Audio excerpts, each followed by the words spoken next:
نحمده ونصلي على رسوله الكريم أما بعد. أعوذ بالله من الشيطان الرجيم. بسم الله الرحمن الرحيم. رب اشرح لي صدري ويسر لي أمري واحلل عقدة من لساني يفقه قولي. ربي يسر ولا تعسر وتمم بالخير. اللهم لا سهل إلا ما جعلته سهلا وأنت تجعل الحزن إذا شئت سهلا. اللهم انفعنا بما علمتنا وعلمنا ما ينفعنا وزدنا علما. آمین یا رب العالمین۔ آج ہم انشاءاللہ اللہ کے خاص فضل و کرم سے، اس کی خاص رحمت اور توفیق سے سورۃ المائدہ کی آیت نمبر 4 سے انورڈ اپنا سبق دیکھیں گے اور کچھ آیات کو سمجھنے کی کوشش کریں گے۔ سب سے پہلے ہم اسی کی حمد اور اسی کا شکر اور اسی کی تعریف کرتے ہیں جس نے ہمیں یہ وقت اور یہ مہلت عطا فرمائی،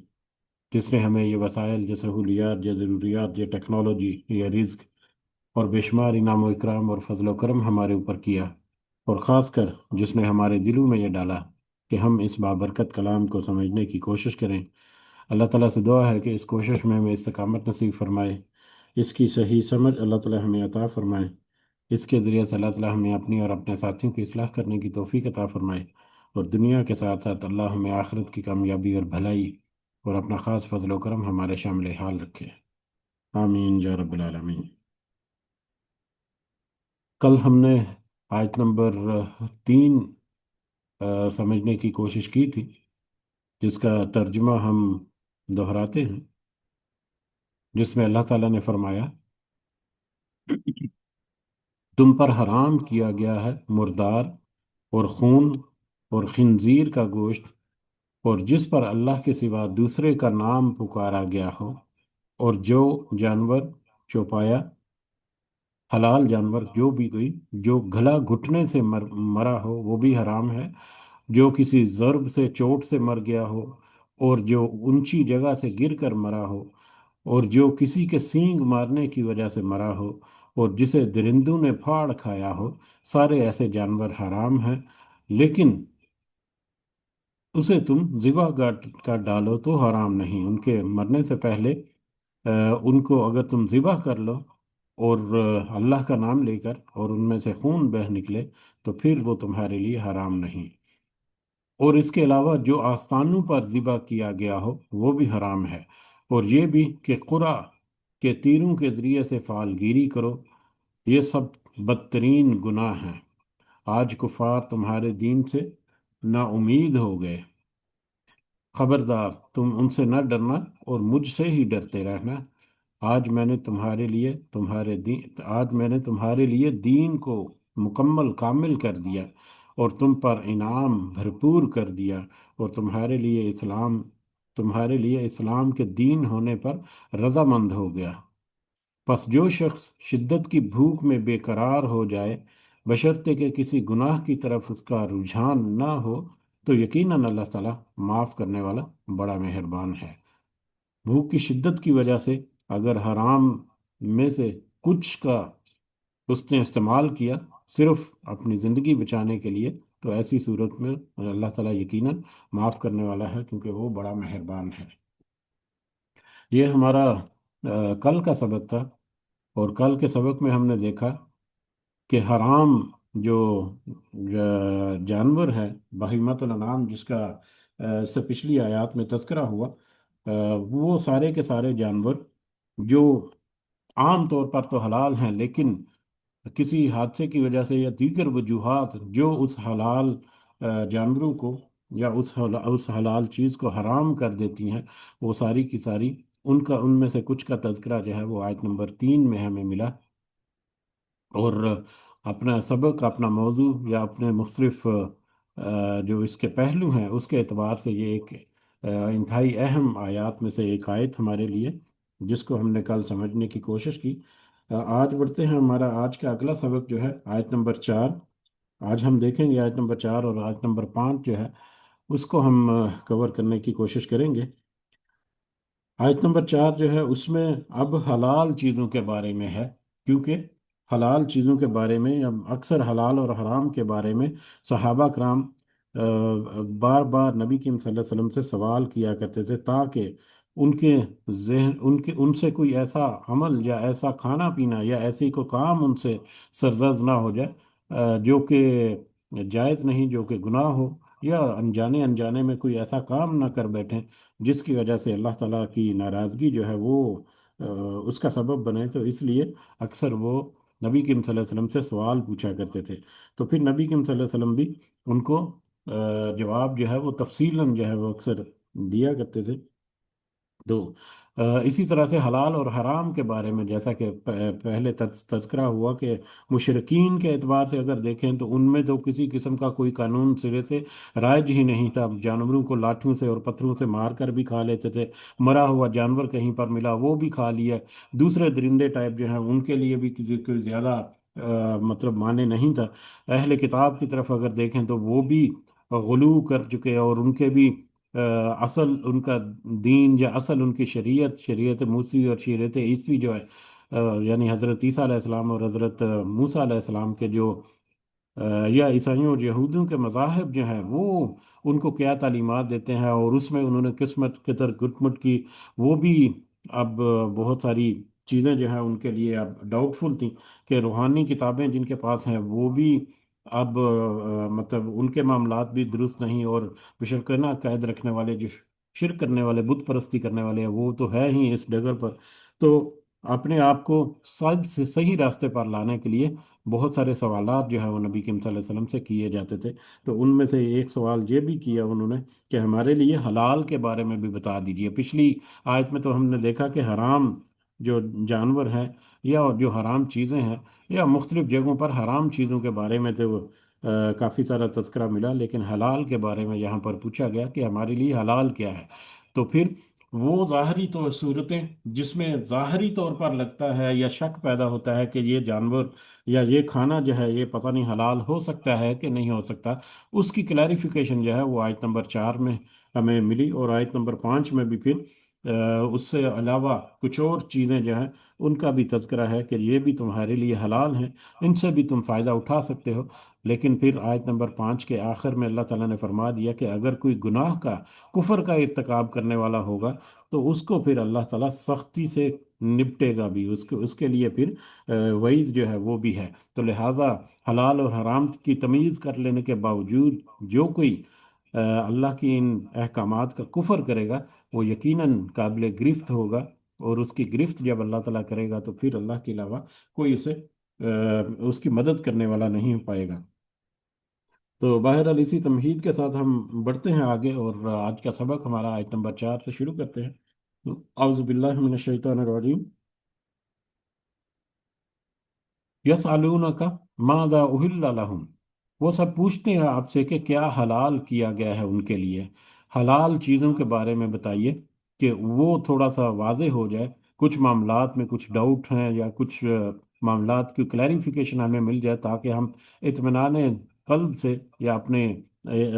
جو دین ہے، اپنا جو ایمان ہے اس پہ اوپر مضبوط ہوتے ہوئے اس حلال کو ہم اپنائیں، اور اگر وہ حرام ہے تو اس سے ہم باز آ جائیں۔ تو وہ اکثر حلال کے بارے میں آپ سے پوچھتے ہیں، کل آپ ان سے کہہ دیجئے، ان کے اوپر واضح کر دیجئے، احل لکم الطیبات، حلال کیا گیا ہے تمہارے لیے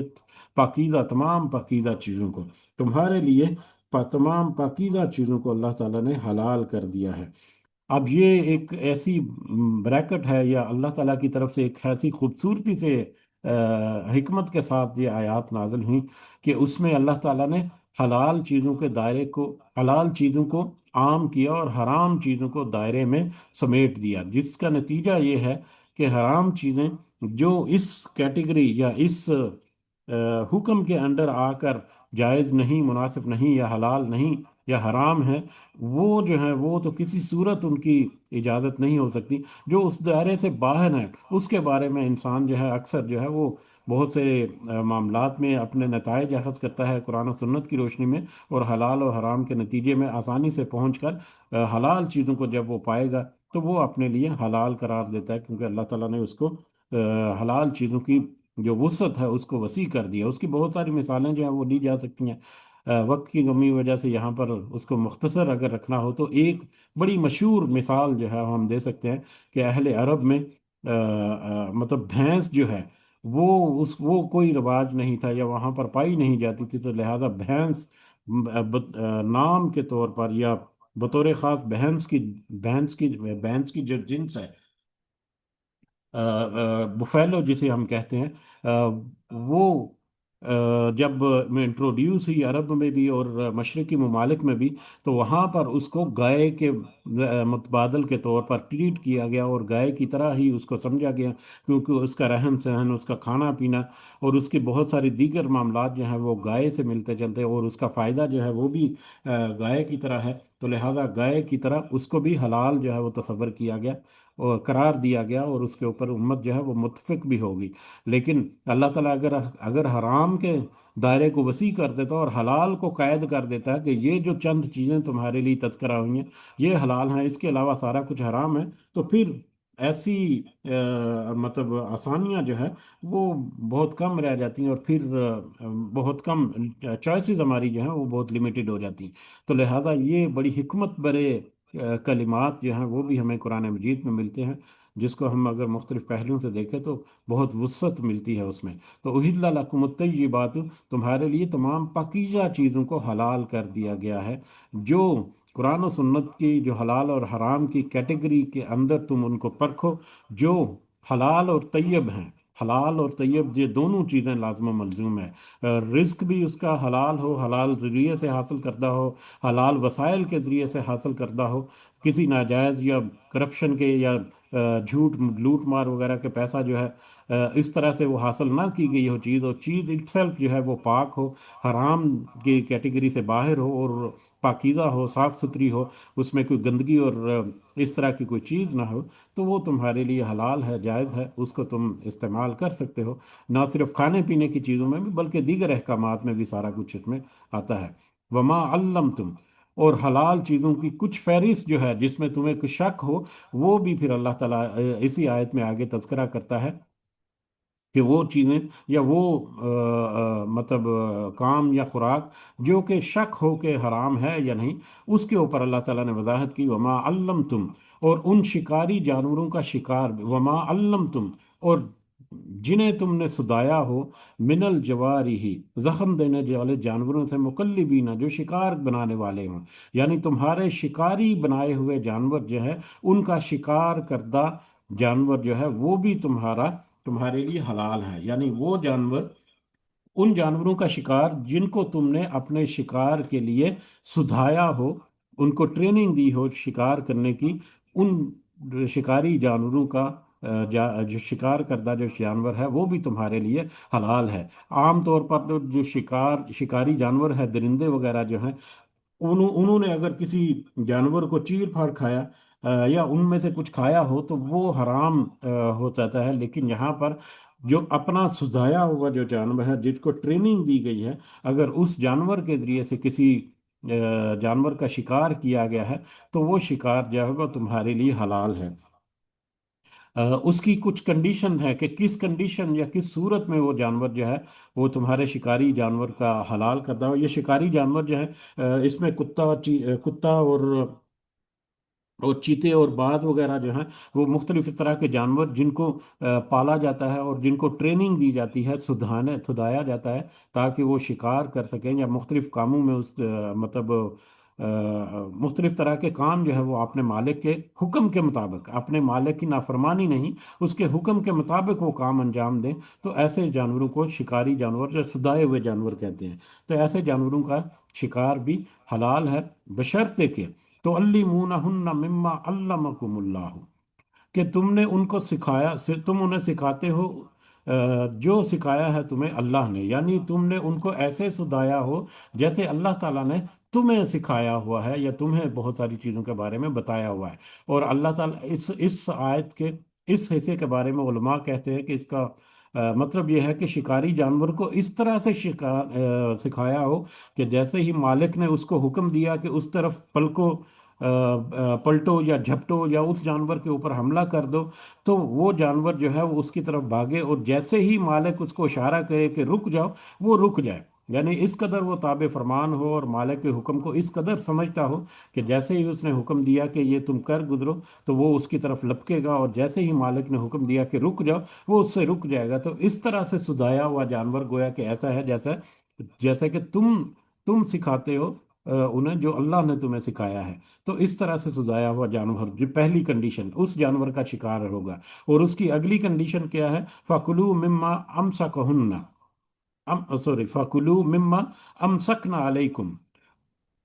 پس تم کھا لو اس سے جو پکڑ رکھیں تم پر۔ یعنی وہ شکاری جو ہے، وہ شکاری جانور جو ہے، وہ جب کسی شکار کو کرے تو اس شکار میں سے خود نہ کھائے، بلکہ اس شکار کو تمہارے لیے پکڑ کر رکھے، تمہارے ایک حکم کر وہ شکار کرے اور تمہارے حکم کے بغیر اس میں سے کھائے نہ۔ تو ایسے جانور کو تم کھا سکتے ہو، ایسے شکار شدہ جانور کو تم کھا سکتے ہو۔ یعنی وہ جانور جو ہے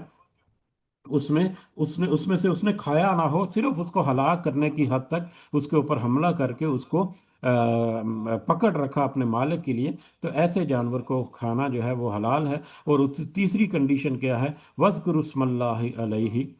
اور اس کے اوپر اللہ کا نام جو ہے وہ ذکر کر لیا کرو۔ یعنی وہ جانور کو شکار پر چھوڑنے سے پہلے تم اللہ کا نام جو ہے وہ ذکر کر لیا کرو، یعنی بسم اللہ جو ہے وہ پڑھ لیا کرو۔ بسم اللہ پڑھ لینا ہی تمہارا وہ تکبیر ہے، وہ یا ذبح کے ایکولنٹ ہے، جو کہ عام طور پر جانور کو ذبح کرنے کے لیے تکبیر جو ہے وہ پڑھی جاتی ہے۔ تو یہ تین شرائط پر اگر پورا اترتا ہوا کوئی جانور ملے تمہیں، حاصل کرو اپنے شکاری جانور کے ذریعے سے، تو اس کو تم کھا سکتے ہو، وہ تمہارے لیے حلال ہے۔ اس کے بارے میں بہت ساری مزید وضاحت جو ہے وہ ہمیں روایات میں بھی ملتی ہے، جیسا کہ ترمذی اور ابو داؤد کی ایک روایت ہے، حضرت عدی بن حاتم رضی اللہ تعالیٰ عنہ بیان کرتے ہیں، رسول اللہ صلی اللہ علیہ وسلم رسول اللہ صلی اللہ علیہ وسلم سے بعض سے شکار کرنے کے بارے میں سوال کیا گیا، تو آپ نے فرمایا جو تمہارے لیے روک لے تو تم اسے کھا لو۔ یعنی شکار کرنے کے بعد وہ خود اس پر نہ حرب کرنا شروع ہو جائے، بلکہ وہ تمہارے لیے شکار کرے اور تمہارے لیے اس جانور کو روکے رکھے، تو وہ تمہارے لیے حلال ہے۔ اسی طرح سے بخاری کی ایک روایت ہے، ابو ہریرہ رضی اللہ تعالیٰ عنہ بیان کرتے ہیں، رسول اللہ صلی اللہ علیہ وسلم نے فرمایا جو شخص کتا پالتا ہے تو ہر روز اس کی نیکیوں میں اسے ایک قرات کم ہو جاتا ہے۔ جو کتا پالتا ہے اس کی نیکیوں میں سے ایک قرات، کتا جو ہے وہ ناپسندیدہ جانوروں میں سے ہے لیکن اس کی بھی اجازت ہے۔ حدیث میں آگے الفاظ ہیں، جو شخص کتا پالتا ہے تو ہر روز اس کی نیکیوں میں سے ایک قرات کم ہوتا ہے، سوائے بکریوں یا کھیتی وغیرہ کی حفاظت کے لیے رکھے گئے کتے کے یا شکار کے کتے کے۔ یعنی شکار کے لیے کتا وغیرہ پالنا جو ہے وہ بھی جائز ہے، لیکن اس کے علاوہ دوسرے جیسا کہ آج کل پیٹ اینیمل کے طور پر کتے کو گھروں میں رکھا جاتا ہے، بلکہ آج کل تو یہ جو ایلیٹ فیملی جو ہے وہ کتے کے گلے میں پٹے وغیرہ ڈال کر واکنگ وغیرہ کے لیے سارے چلے جاتے ہیں۔ تو اس طرح کی چیزوں سے، عادات سے مرعوب نہیں ہونا چاہیے۔ حرام چیزیں جو ہیں وہ حرام ہیں، ان کو ہمیں حرام ہی سمجھ کر اس کے مطابق ہمیں اپنے ذہنوں کو مطمئن رکھنا چاہیے۔ اس کے علاوہ اگر ہم دیکھیں کہ بخاری اور مسلم کی ایک اور روایت ہے جس کا ہم تذکرہ کرتے ہیں یہاں پر، یہ حضرت عدی بن حاتم سے ہی ہے۔ اس کا کچھ حصہ جو ہے وہ کل کے سبق میں ہم نے ذکر بھی کیا تھا، آخری حصہ، پہلا حصہ اس کا ہم دیکھتے ہیں آج کا۔ حضرت عدی بن حاتم رضی اللہ تعالیٰ عنہ بیان کرتے ہیں کہ میں نے عرض کی، اے اللہ کے رسول صلی اللہ علیہ وسلم، میں سدھائے ہوئے کتے کو چھوڑتا ہوں اور وہ میرے لیے شکار کرتے ہیں، میں اللہ کا نام لے لیا کرتا ہوں۔ تو رسول رحمت صلی اللہ علیہ وسلم نے فرمایا، جب تم اپنے سدھائے ہوئے کتے کو چھوڑو اور اللہ کا نام لے لو تو جو شکار وہ تمہارے لیے پکڑے اسے کھا لو۔ میں نے کہا کہ اگر وہ اسے قتل کر دے، یعنی وہ شکار کے چکر میں اس جانور کو مار ہی ڈالے، تو پھر کیا حکم ہے؟ تو پھر نبی کریم صلی اللہ علیہ وسلم نے فرمایا، خواہ وہ اسے قتل ہی کیوں نہ کر ڈالے، بشرطے کہ قتل میں کوئی دوسرا کتا، کوئی ایسا کتا شریک نہ ہو جو ان میں سے نہ ہو۔ یعنی شکاری کتے کے علاوہ دوسرا کوئی جنگلی کتا جو ہے وہ اگر شکار میں شامل نہیں ہے، تو ایسی صورت میں تم اس اپنے شکاری جانور کا شکار کردہ جانور، چاہے وہ ہلاک ہی کیوں نہ ہو، تم اسے کھا سکتے ہو۔ اس کی مزید وضاحت آگے حدیث میں ہے، کیونکہ تم نے اپنے کتے کو چھوڑتے وقت اللہ کا نام لیا ہوتا ہے، کسی دوسرے پر اللہ کا نام نہیں لیا ہوتا۔ تو یہ حدیث کا پہلا حصہ ہے جو کہ ہم نے، دوسرا حصہ کل ہم نے تذکرہ کیا تھا، میں نے عرض کی کہ میں شکار پر چھری لگی ہوئی لاٹھی پھینکتا ہوں تو جو اسے لگ جاتی ہے، فرمایا اگر تم ایسی لاٹھی پھینکو وہ اسے پھاڑ دے تو تم اسے کھا لو، لیکن اگر وہ لاٹھی جو ہے وہ عرض کے بل لگے جا کر اس سے جانور چوٹ کی وجہ سے مر جائے تو ایسا جانور جو ہے مت کھاؤ۔ تو اس حدیث سے ہمیں پتہ چلتا ہے کہ شکاری جانور جو ہے اس کا شکار کردہ جانور اگر اس کو ان کنڈیشن کے مطابق اگر اس جانور کو چھوڑا گیا تو وہ حلال ہوگا، بشرطے کہ اس میں کسی دوسرے جانور نے شکار میں حصہ نہ ڈالا ہو۔ اس کے علاوہ ایک اور روایت جو ہے وہ بھی اہم ہے، میں سمجھنا بخاری اور مسلم کی، یہ بھی حضرت عدی بن حاتم سے ہی ہے۔ رسول اللہ صلی اللہ علیہ وسلم نے فرمایا جب تم اپنے کتے کو بھیجو تو اس پر اللہ کا نام لو، اور اگر وہ تمہارے لیے پکڑے اور تم اسے زندہ پا لو تو اسے ذبح کر لو، اور اگر تم اسے پاؤ کہ اس نے اسے قتل کر دیا ہے لیکن اسے خود نہیں کھایا تو پھر تم اسے کھا لو، کیونکہ کتے کا اسے پکڑنا ہی اسے ذبح کرنا ہے۔ تو اس میں بھی ایک دوسری کنڈیشن کہ مطلب صورت کہ اگر وہ شکار کردہ جانور جو ہے وہ زندہ حالت میں تم اس تک پہنچ جاؤ تو تمہارے لیے بہتر ہے کہ تم اس کو ذبح کر لو، جیسا کہ ذبح کیا جاتا ہے اسلام میں، وہ چھری سے گلا کاٹ کر، تیز چھری سے بسم اللہ پڑھ کر۔ لیکن اگر وہ شکار جو ہے وہ پہلے ہی مر چکا ہے تو اس کے باوجود وہ تمہارے لیے حلال ہے، کیونکہ وہ تم تک ایسی حالت میں پہنچا کہ تم نے کتے کو چھوڑتے ہوئے بسم اللہ پڑھی تھی، جو کہ ذبح کے مترادف ہے۔ تو لہذا اس طرح کا جانور جو ہے، اور اس کی دوسری کنڈیشن جو ہے کہ اس نے اس میں سے خود نہ کھایا ہو، یہ بڑی اہم کنڈیشن ہے کہ شکاری جانور نے اگر مالک کے حکم پر ہی شکار کیا لیکن شکار کرتے ہی اس کو خود کھانا اگر شروع کر دیا تو اس کا مطلب ہے کہ وہ شکاری کتے نے مالک کے حکم پر، مالک کے لیے نہیں بلکہ اپنے لیے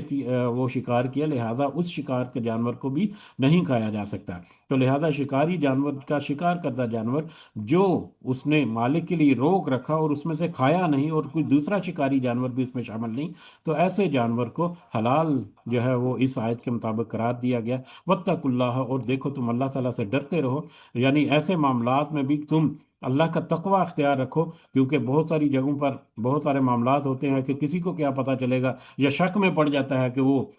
مطلب کوئی دوسرا جانور اس نے بھی اس کو منہ میں لگا دیا، وہ بھی اس میں حصہ دار بن گیا، کوئی غیر شکاری جانور جو ہے، یا کچھ ایسی شکوک و شبہات اگر ہوں جو اس کنڈیشن میں کوئی شک پیدا کرتے ہوں، تو پھر تمہیں احتیاط جو ہے وہ برتنی چاہیے اور اللہ تعالیٰ سے ڈرتے رہنا چاہیے، اور اللہ تعالیٰ سے ڈرتے ہوئے ان احکامات کے اوپر مکمل جو ہے وہ عمل کرنا چاہیے، صحیح نیت، نیک نیتی کے ساتھ۔ ان اللہ سریع الحساب، بے شک اللہ تعالیٰ جلد حساب لینے والا ہے، کیونکہ اللہ تعالیٰ جب حساب لینے پر آئے تو وہ جلد حساب لینے والا ہے، اور پھر اللہ تعالیٰ کے حساب سے چھوٹنے والا بھی کوئی نہیں۔ اس کے بارے میں بھی ایک اہم حدیث جو ہے، غالباً اس کا تذکرہ اس سے پہلے ہوا کہ نہیں، بخاری اور مسلم کی روایت ہے، حضرت عائشہ رضی اللہ تعالیٰ عنہ بیان کرتی ہیں رسول اللہ صلی اللہ علیہ وسلم نے فرمایا جس سے حساب لیا گیا اسے عذاب دیا جائے گا، جس سے حساب لیا گیا اسے عذاب دیا جائے گا۔ حضرت عائشہ رضی اللہ تعالیٰ عنہ نے کہا کہ میں نے عرض کی کہ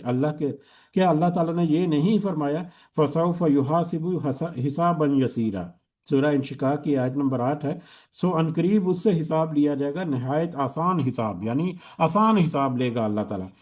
تو اس پر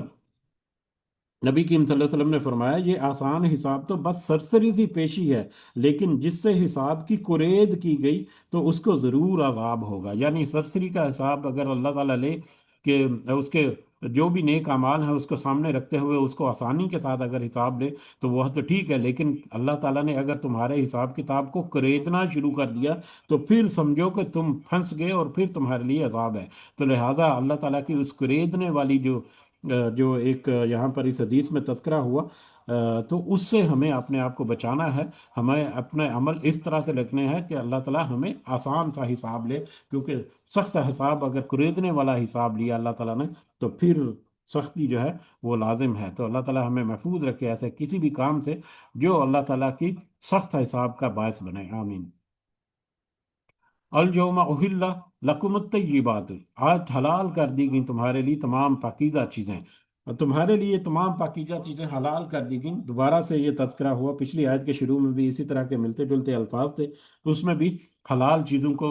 طیب اور حلال چیزیں جو ہیں ان کی طرف اشارہ کیا، اور بطور خاص اس آیت کے حوالے سے، کیونکہ اس آیت میں پھر نان مسلم اور خاص کر اہل کتاب کے ساتھ کھانا پینا، اور ان کے ساتھ ان کی عورتوں کے ساتھ جو مسلمان مردوں کے لیے جو نکاح کی اجازت ہے، اس کے لیے یہاں پر ہمیں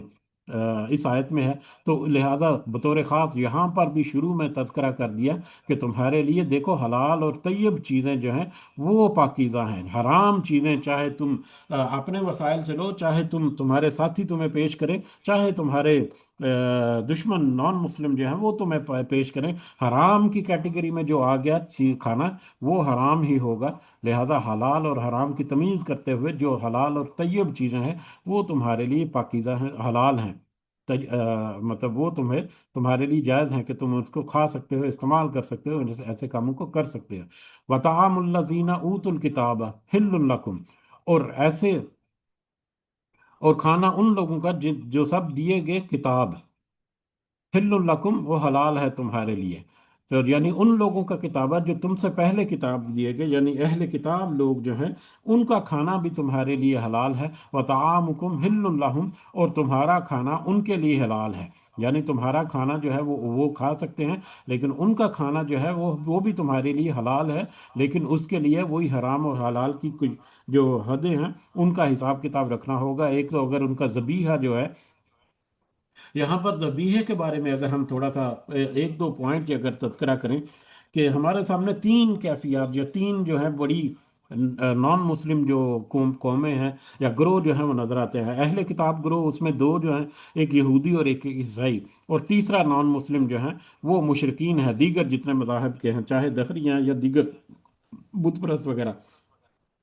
اگر ہم میں ان میں حلال کا یعنی ذبح کرنے کا کنسیپٹ اگر دیکھیں یا ذبح کرنے کے طریقے کو اگر دیکھیں، تو یہودیوں کا جو ذبح کرنے کا طریقہ ہے وہ مسلمانوں کے اسلام کے جو طریقہ ہے اس کے قریب قریب ہے،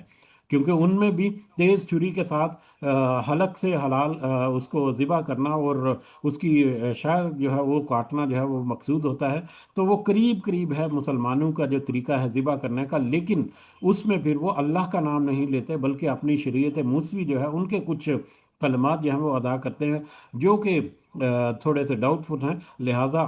ان کا حلال، یہودیوں کا حلال بھی اگر اللہ کا نام لے کر انہوں نے حلال کیا ہوا ہے تو پھر وہ تمہارے لیے ذبیحہ جائز ہے، ادروائز وہ نہیں ہے۔ اس کے علاوہ گرین ویجیٹیبلز وغیرہ جو ہیں وہ تو مطلب اجازت ہی ہے کہ وہ کھا سکتے ہیں، البتہ وہ کل جیسا تذکرہ ہوا تھا کہ کچھ سور کی چربی وغیرہ یا کچھ ایسی امپیورٹیز جو ہیں وہ بھی شامل کی جاتی ہیں، جیسے کہ گلٹن جو ہے، یہ ایک بڑا مشہور جو مطلب جیلی ٹائپ جو کچھ بنا ہے میٹر، جو کہ مطلب کرکرا پن جو ہے یا کرسپی پن جو ہے وہ پیدا کرتا ہے، اس کو اگر سپرے کر دیا جائے چپس وغیرہ کے اوپر، تو وہ اکثر جو ہے وہ ویسٹ میں یا کچھ اکثر خوراک میں ہو سکتا ہے کہ وہ سور کی چربی سے حاصل کرتا ہو، تو ایسی چیزوں کو طرح احتیاط رکھتے ہوئے جو حلال کی کیٹیگری میں آئے، وہ یہودیوں کا ذبیحہ اگر ہے تو وہ بھی ہمارے لیے حلال ہے۔ اسی طرح سے جو عیسائی ہیں، عیسائیوں کا طریقہ جو ہے ذبح کرنے کا دیکھیں تو اس میں کوئی خاص طریقہ جو ہے وہ رائج نہیں ہے، مختلف انداز سے وہ مشینی جو کٹر لگے ہوئے ہیں آج کل اس سے بھی وہ کٹنگ کرتے ہیں، یا وہ جھٹکا دے کر بھی مطلب کرتے ہیں، ایک بلٹ گن ہوتی ہے ان کے پاس، یا ایک گن سی بنی ہوتی ہے جس کو وہ سر میں دماغ میں لگاتے ہیں، جس کی وجہ سے دماغ میں اس قدر شدید ضرب اور چوٹ لگتی ہے، جھٹکا لگتا ہے کہ جانور اسی وقت وہ دماغی طور پر اس کی ہلاکت ہو جاتی ہے اور وہ سدھ ہو جاتا ہے، یا اس طرح کے کچھ اور طریقے جو ہیں وہ ان پہ رائج ہیں جو سرے سے بالکل ہے ہی حرام، بالکل ہی ناجائز ہے۔ تو لہٰذا عیسائیوں کا جو ذبیحہ ہے اس میں مزید زیادہ احتیاط برتنے کی ضرورت ہے کہ وہ پراپر اسلامی انداز سے اگر حلال کیے گئے ہیں تو پھر وہ حلال ہو سکتا ہے۔ اور نان مسلمز کے بارے میں بھی اکثر علماء جو ہیں وہ تو اختلاف رکھتے ہیں، تیسرے جو گروہ ہیں جو ان کے علاوہ ہیں، اکثر علماء کچھ علماء جو ہیں وہ سختی سے کہتے ہیں کہ نہیں، ہمیں ان کا کھانا جو ہے وہ نہیں کھانا چاہیے، لیکن اکثر علماء جو ہیں وہ اس میں گنجائش پیدا کرتے ہیں کہ وہ بھی اگر حلال کیٹیگری میں آتے ہیں اور حلال جانور ہیں ان کا ذبیحہ، اور دیگر سبزیاں وغیرہ جو ہیں وہ تو حلال ہی ہیں، تو ایسی صورت میں ان کے ساتھ بھی کھانا جو ہے وہ شیئر کیا جا سکتا ہے۔ تو بہرحال یہ بھی اللہ تعالیٰ نے ایک بڑی اوپن بریکٹ رکھی، اور آج کل کے ماحول میں دیکھیں جب لین دین ہے اور دیگر معاملات جو ہیں ان کے بغیر چھٹکارا نہیں، تو پھر ایسی صورت میں بڑی آسانیاں ہمیں ملتی ہیں، البتہ نہ صرف ذبیحہ بلکہ دیگر کھانا جو ہے، اگر اس میں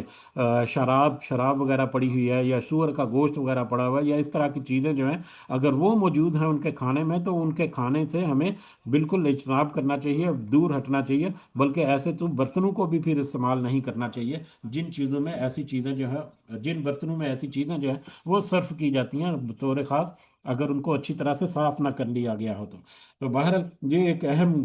صورتحال ہے جس کے اوپر ہمیں خاص توجہ رکھنے کی ضرورت ہے، خاص کر ایسے کنٹریز جہاں گلف کے کنٹریز جو ہیں وہاں پر بھی اکثر جو سچویشن آتی ہے، اور ویسٹ میں اور دیگر دنیا کے ممالک میں تو اکثر ہمیں ایسی باتیں جو ملتی ہیں۔ بخاری اور مسلم کی ایک روایت ہے، حضرت عبداللہ بن مغفل رضی اللہ عنہ بیان کرتے ہیں کہ خیبر کے دن چربی سے بھرا ہوا ایک تھیلا پھینکا گیا جسے میں نے اٹھا لیا۔ خیبر کے دن ہمیں پتا ہے یہودیوں کے خلاف وہ ایک بڑا کریک ڈاؤن تھا، تو یہودیوں کی طرف سے غالباً ہوگا کہ ایک خیبر کے دن چربی سے بھرا ہوا ایک تھیلا پھینکا گیا جسے میں نے اٹھا لیا اور کہا کہ آج میں اس میں سے کسی کو نہیں، کچھ نہیں لینے دوں گا۔ جب میں نے پیچھے مڑ کر دیکھا تو رسول اللہ صلی اللہ علیہ وسلم میری بات پر مسکرا رہے تھے، یعنی ایک ایسا تھیلا پھینکا گیا جو چربی سے بھرا ہوا تھا، اور وہ چربی بھی بڑی مروغن غذا ہے اور بڑا ٹیسٹی ہے اگر وہ خالص چربی ہے، مطلب کسی حلال جانور کی تو، اور اس کے بہت سارے فوائد بھی ہیں۔ بہرحال آج کل تو فیٹ وغیرہ مطلب اس وجہ سے ڈاکٹر وغیرہ بھی منع کرتے ہیں، لیکن خالص چربی جو ہے اس کے کچھ فوائد جو ہیں وہ ہمیں ملتے ہیں۔ اسی طرح سے ہمیں ایک واقعہ پتا ہے جو کہ بخاری میں آیا ہے، خیبر کی فتح کے بعد نبی کریم صلی اللہ علیہ وسلم کو ایک یہودیہ عورت نے کھانے کی دعوت دی تھی، اور نبی کریم صلی اللہ علیہ وسلم نے وہ دعوت جو ہے وہ قبول بھی کی تھی، اور اس نے ایک بکری کے گوشت کا ہدیہ دیا تھا جس میں زہر ملایا ہوا تھا، اور نبی کریم صلی اللہ علیہ وسلم کو اس طرح سے ایک اٹیمپٹ جو ہے وہ کی گئی تھی نبی کریم صلی اللہ علیہ وسلم کے اوپر۔ تو اس واقعے میں بھی ہمیں پتہ چلتا ہے کہ نبی کریم صلی اللہ علیہ وسلم جو ہے وہ بھی ایک یہودی کی دعوت پر اس کا کھانا جو ہے وہ انہوں نے تناول فرمایا تھا، یا اس کا قصد کیا تھا جو سارا۔ تو بہرحال ہمیں روایات سے بھی پتہ چلتا ہے کہ یہودیوں اور عیسائیوں اور نان مسلم جو ہیں ان کے ساتھ کھانا پینا جو ہے حلال اور حرام کا جو دائرہ ہے اس کے اندر، یا اس کے ساری کنڈیشن اگر پوری ہوتی ہیں تو وہ ہمارے لیے جائز حلال ہے، اور اس کی اجازت جو ہے اللہ تعالیٰ نے مرحمت فرمائی، اور اسی لیے اس کے بریکٹ شروع کرنے سے پہلے ہی اللہ تعالیٰ نے فرما دیا کہ حلال اور طیب چیزیں جو ہیں ان میں سے تم کھاؤ، اگر تمہیں تمہارے نان مسلم جو ہے ان کے ساتھ بھی مل کر کھانا ہو تو پھر بھی۔ والمحصنات من المؤمنات، اور پاک دامن عورتیں مومن عورتوں میں سے، اور مومن عورتوں کی پاک دامن عورتیں یعنی اپنے نکاح میں لانے کے لیے پاک دامن عورتیں جو ہیں وہ بھی، اب یہ بھی بڑا اہم اور کریٹیکل معاملہ ہے کہ جو عورتیں جن سے تم نکاح کرنے کی رغبت رکھتے ہو یا نکاح کرنے کا ارادہ رکھتے ہو وہ پاک دامن ہونی چاہیے، مطلب بازاری قسم کی اور بد کردار قسم کی۔ یہ مردوں کے لیے بھی یہ کنڈیشن ہے کہ، لیکن کیونکہ آگے نان مسلم یعنی اہل کتاب عورتوں کا تذکرہ ہے نکاح کے لیے، تو اس لیے یہ وہاں پر بطور خاص محسنات کا تذکرہ ہے، اور یہ محسنہ جو ہے اس کے بھی بہت سارے ڈفرنٹ معنی ہیں جو کہ کنٹیکس کے اعتبار سے ہمیں پتہ چلتے ہیں۔ اس کا ایک معنی جو ہے وہ تو آزاد عورت کے طور پر بھی آتا ہے، اس کا ایک معنی جو ہے وہ